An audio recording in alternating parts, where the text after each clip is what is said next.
Hi, I'm a Sand Recap, and this is a movie to get. The Book of Boba Fett. When they return to Tatooine in order to reclaim Jabba the Hutt's former territory, bounty hunter Boba Fett and mercenary Fennec Shand navigate the underworld.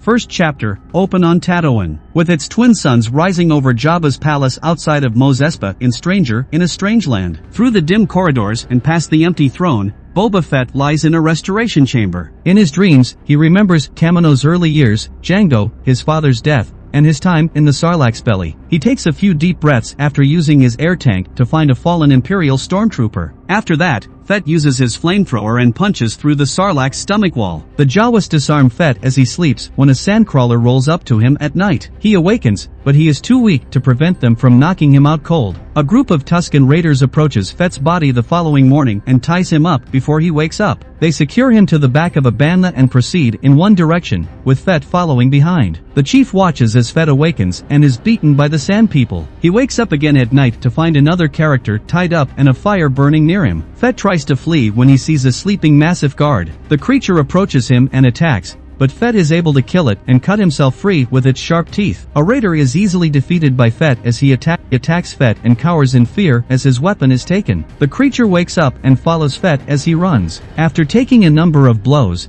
Fett is crushed without much effort. Fett falls asleep again after being stomped down. Fennec Shand awakens Boba Fett in the present day. He leaves the chamber after suspending his healing session. Fennec reminds him of the business they need to take care of, but he tells her his dreams are back. Droids transform Fett into armor, which he wears to the throne. He receives a cash present from a being whose language he does not comprehend. Fennec also doesn't go beyond the word friendship. Doc 𝐒𝐲𝐽𝐬, leader of the Trandoshan family, a former employee of Fett, is presented to them. Fett is addressed by 𝐒𝐲𝐽𝐬 by his title, Daimyo. To Fennec's dismay, they are then greeted by the mayor of Mos Espa. Fennec refuses to pay him any homage once more. He responds that the mayor extends his greeting and apologizes for not making an individual appearance because he is dealing with urgent matters. He asks Fett about tribute before being dismissed, indicating that the mayor anticipates being compensated. Jabba would not tolerate such insolence, so Fennec makes the offer to kill him there. Fett turns down both. The major domo freely accepts, but it warns that the mayor might have a different opinion and that there might be another delegation soon. Fett's attendant droid brings two Gamorrean guards who refuse to surrender following Bib Fortuna's death. In exchange for the same loyalty they demonstrated to their previous masters, Fett offers to spare their lives rather than torture them. Fennec disagrees with the Gamorreans' decision to kneel down. Fennec reminds Fett that it will be easier for him to be accepted if he adopts the Mos Espan's ways as he and a small group enter Mos Espa. Fennec informs the server droids that they are doing business with Garsa Fwip after Fett takes off his helmet in a cantina. Fett accepts on their behalf, citing Fennec's advice, despite his refusal. Boba Fett tells Garsa about himself and Master Assassin Fennec Shand, announcing that he will take over for Bib Fortuna. Fett tells her that Fennec also told him that he wasn't brought in on a litter. Garsa is informed by Fett that her company will continue to prosper under his watchful eye. Coin-filled helmets are returned to both Fennec and Fett. Fett discusses Jabba's numerous vassals and how much ground they must cover to preserve his empire as they leave. He declares his intention to rule without fear but with respect, as Fennec informs him that fear is a more secure wager during trying times. When a group of soldiers attack them at that exact moment, Fett falls and loses his helmet. The guards come to their aid and assist the two in subduing the attackers,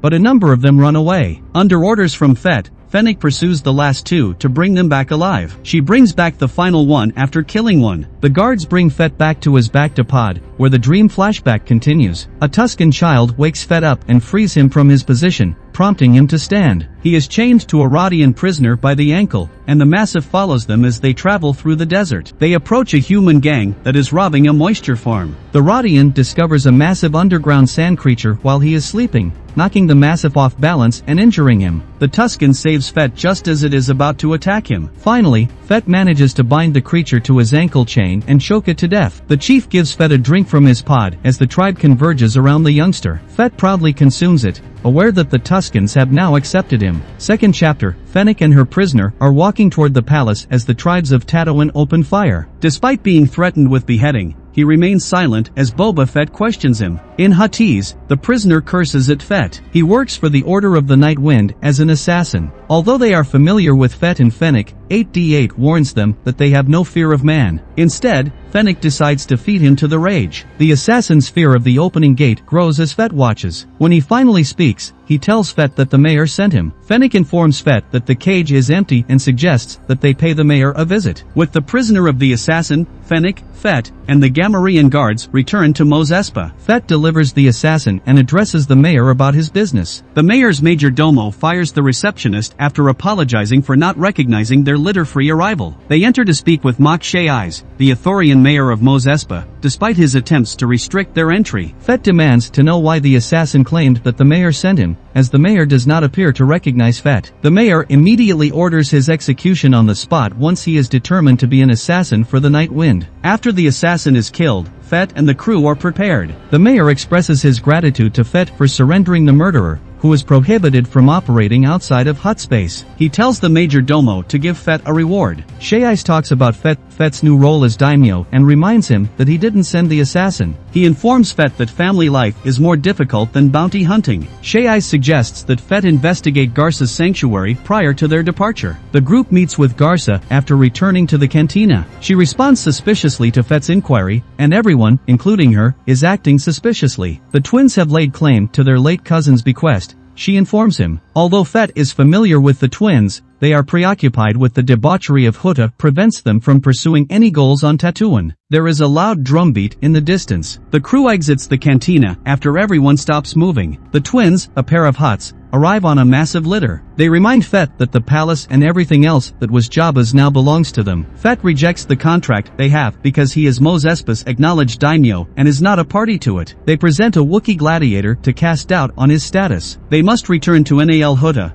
and Fett rejects the challenge. Fett reminds the twins that when Jabba died, Bib Fortuna immediately took his throne, and that now that he is dead, Fett sits on the throne. The twins then discuss killing them. He agrees that if they want his throne, they will have to kill him. The twins discuss the topic and conclude that bloodshed is bad for business. They decide that the issue can be revisited at a later time. The litter leaves, but Fett gets one last look from the gladiator before leaving. Fett is informed by Fennec that they would need permission before they could kill them. When they get back to the palace, Fett goes into his room and has dreams about his time with Tuskens. While others dig for water pods, Fett is training with the Tusken warrior in the desert. Fett learns how to fight with their curved staffs with some frustration. A creature suddenly breaks out of the sads and flees screaming. One of the hunters kills it with a gun, but before they can celebrate, they see something approaching. Fett recognizes a train when he hears an engine. The train crew kills several Tuskens with gunfire. Because the train does not appear to be used for transportation, Fett watches as it moves on. The dead are burned to death on a pyre. As several speeder bikes pass, Fett looks on. By morning, Fett offers to stop the train and brings a rifle and stick with him. He walks toward the train yard,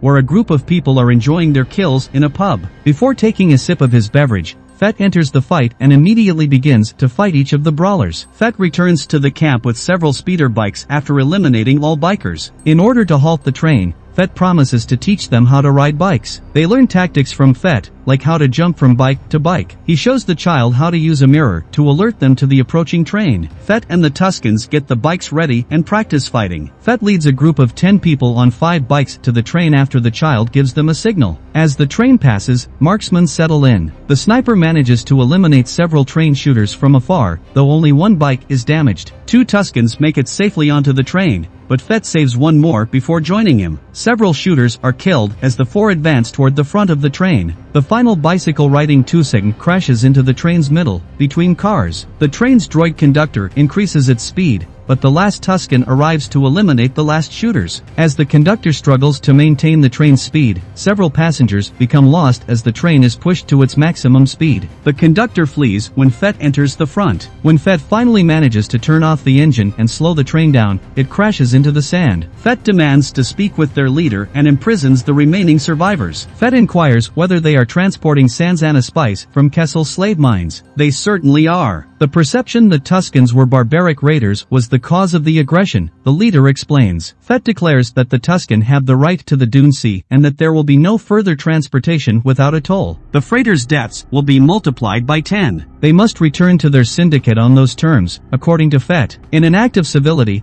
their lives are spared, and Fett tells them to walk to Anchorhead. They would either die of thirst or be killed, according to the leader. He is informed by Fett that they will be escorted and given each a black melon to eat until they arrive. Another moment of trust is exchanged between the chief and the Tuskens when they locate the water release valve. Fett is informed at the campfire that the Tusken tribes dispersed after the seas dried up. By killing, the remaining tribes achieve this. As warriors, they shouldn't have to hide, says Fett. A small lizard that the chief gives him as a gift immediately crawls up Fett's nose. Fett is about to embark on a journey when he is informed that the lizard will direct him from within his head. He imagines himself traversing the desert on foot. He sees thundering clouds and a tree in the distance. As the tree's branches wrap around him, Fett spots several red eyes in it. He remembers how he got out of the Sarlacc and how scared he was to see his father leave Coruscant. Fett is seen returning from his excursion the following morning. The lizard returns to the chief after escaping his nose. The smith accepts Fett's presentation of the branch he cut from the tree and transforms it into his weapon. Fett receives Tusken warrior tribal attire. He arrives at the smith dressed in a cloak. The smith and Fett collaborate to create Fett's weapon. He returns with his weapon and joins the other warriors around the campfire in a religious dance. As a Tusken howl concludes the chapter, the chief joins the rest of the tribe in dancing.